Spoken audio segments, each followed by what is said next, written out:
ठीक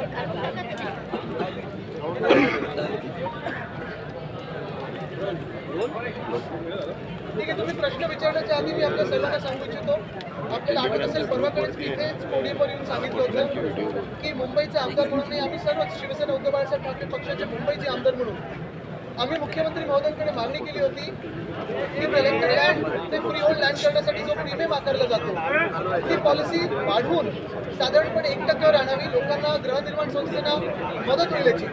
आज मुख्यमंत्री महोदयांनी घोषित केलेलं आहे की ती पॉलिसी वाढवली जाईल, साधारणपणे 5% आणलं जाईल. मी त्यांचे आभार मानतोच, कारण आमच्या मागणीला यश आलेलं आहे.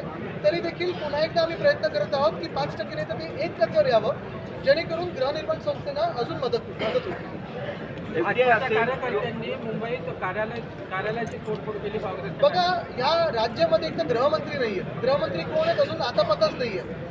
कायदा सुव्यवस्थेचा परिस्थिती आपण पाहतोय, आपल्याला बीडमध्ये काय झालं, परभणीमध्ये काय झालं, राजकीय हल्ले सुरू झालेले आहेत आणि कुठच्याही राजकीय पक्षाची अशी तोडफोड करणं कार्यालयाची हे कितपत योग्य आहे हे रिफ्लेक्शन आहे राज्याच्या सरकारवर, मुख्यमंत्र्यांवर. कारण आत्ता तरी गृहमंत्री कार्यरत नाहीत, कोणात आम्हाला माहिती नाही.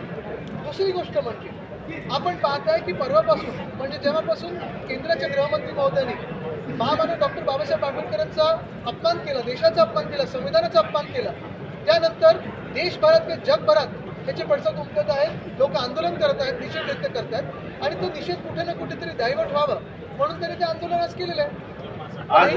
घाबरणारे आमचे कार्यकर्ते कोणी नहीं. आदित्य जी, आज दिल्ली में प्रताप सारंगी इनको चोट लगी और उसको लेकर भी बीजेपी आईसीयू में गए, फिर स्पीकर फोन से बात हुई और वापस आईसीयू में गए.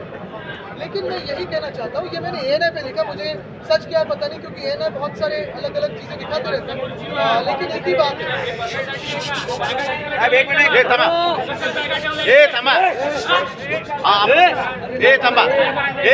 बोला सर